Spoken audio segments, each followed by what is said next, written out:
नमस्कार दोस्तों। आज मैं दक्षिण भारत में हुई भाजपा की रणनीतिक चूक पर अपने विचार व्यक्त करूंगा। आइए इसको समझने के लिए मैं आपको कई विकल्पों के द्वारा समझाने का प्रयत्न करता हूं। भारतीय राजनीति में कहा जाता है कि युद्ध के बीच में सेनापति नहीं बदला जाता, लेकिन दक्षिण भारत के दो महत्वपूर्ण राज्यों में तेलंगाना और तमिलनाडु में भाजपा ने शायद इस सुनहरे नियम को नज़रअंदाज कर दिया। बंडी संजय कुमार और के अन्नामलई ने अपने अपने राज्यों में भाजपा की जो नींव रखी थी, नेतृत्व परिवर्तन के फैसलों ने उस पर पानी फेरने का काम किया। आइए इस पूरे घटनाक्रम को विस्तार से विश्लेषण के द्वारा समझते हैं। सबसे पहले तेलंगाना राज्य।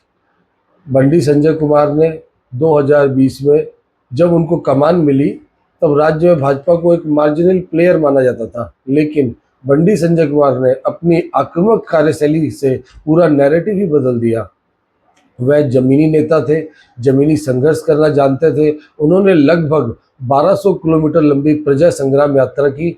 चिलचिलाती धूप और पुलिस की लाठियों के बीच उनकी पदयात्रा ने भाजपा को गांव-गांव तक पहुंचा दिया। सफलता का ग्राफ। उनके नेतृत्व में भाजपा ने दुबक और हजूराबाद जैसे कड़े उपचुनाव जीते और ग्रेटर हैदराबाद नगर निगम में केसीआर की नींद उड़ा दी।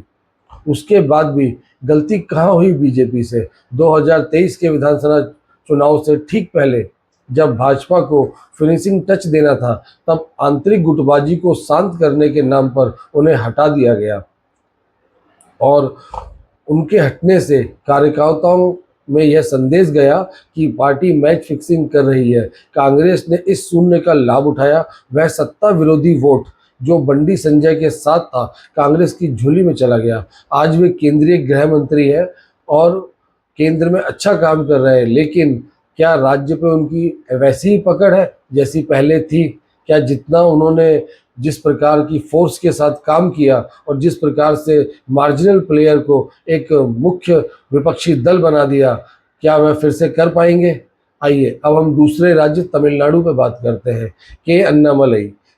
तमिलनाडु की राजनीतिक दशकों से द्रविड़ अस्मिता के इर्द गिर्द घूमती रही है, जहां भाजपा को हमेशा बाहरी माना गया। के अन्नामलई ने इस धारणा को अकेले दम पर चुनौती दी। आईपीएस से राजनेता तक, एक पूर्व आईपीएस अधिकारी की छवि ने उन्हें युवाओं के बीच में सिंघम बना दिया। उन्होंने एन मन एन मक्कल यात्रा के जरिए यह साबित किया कि भाजपा तमिलनाडु की सांस्कृतिक और भाषा की विरोधी नहीं है, और उन्होंने डीएमके फाइल्स जारी कर सत्तारूढ़ दल को रक्षात्मक होने पर मजबूर कर दिया। उनके कारण वो पहली बार तमिलनाडु में भाजपा का वोट शेयर 2 अंकों को पार कर पाया। फिर भी 2024 में जब उनकी सक्रियता को राज्य में सीमित किया गया और गठबंधन की राजनीति हावी हुई, तो भाजपा का वह स्वतंत्र विकास रुक गया। और अब हम देख सकते हैं 2026 के नतीजे के बाद मई विधानसभा चुनाव परिणाम गवाह है कि अन्नामलई की आक्रामकता के बिना भाजपा फिर से गठबंधन के भरोसे रहने वाली एक छोटी पार्टी बन गई। युवाओं का वह बड़ा वर्ग जो अन्नामलई का दीवाना था, वह अभिनेता विजय की पार्टी टीवी की और शिफ्ट हो गया। भाजपा की सेंट्रलाइज राजनीति बनाम दक्षिण का नायकवाद। भाजपा की सबसे बड़ी ताकत उसका संगठन और सामूहिक नेतृत्व है, लेकिन दक्षिण भारत की राजनीति का स्वभाव अलग है। यहाँ जनता एक मजबूत चेहरे से जुड़ती है।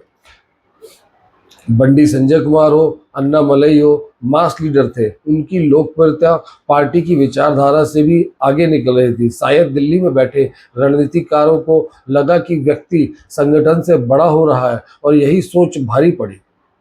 कई बार पुराने क्षेत्रीय दल जैसे एआईएडीएमके के साथ गठबंधन करने के चक्कर में भाजपा ने अपने उन शेरों को पिंजरे में डाल दिया जो इन क्षेत्रीय दलों के लिए खतरा बन रहे थे। अब इन सब का निष्कर्ष क्या है कि भविष्य की राह तेलंगाना तमिलनाडु के अनुभव यह सिखाते हैं कि विचारधारा चुनाव लड़ने के लिए जरूरी है, लेकिन चुनाव जीतने के लिए एक ऐसे चेहरे की जरूरत होती है जो जनता से सीधा संवाद करे। बंडी संजय कुमार और के अन्नामलई ने वह चेहरा दिया था। उन्हें हटाने का फैसला भले ही संगठनात्मक दृष्टि से सही लगे, लेकिन राजनीतिक रूप से यह एक महंगी भूल साबित हुई। आज जब दक्षिण भारत में फिर से जमीन तलाश रही है, तो सवाल यही उठता है, क्या पार्टी फिर से इन फायर ब्रांड नेताओं को वह आज़ादी देगी जो इन्होंने खो दी थी? क्या पार्टी दोबारा से इन्हीं नेताओं को उतनी आज़ादी देकर और फिर राज्य में भेजेगी? और क्या ये दोबारा से राज्य में वैसे ही सक्रिय होकर दोबारा से ज़मीन तैयार करेंगे? ये तो यही बात हो गई कि ये सारी मेहनत बंडी संजय कुमार ने और के अन्नामलई ने करी थी, लेकिन उसके बाद जब मलाई खाने की बारी आई तो उनको वहाँ से हटा दिया गया। अब आप अपना मत बताइए कि आपको क्या लगता है कि मेरे विचार ठीक हैं? बहुत बहुत धन्यवाद।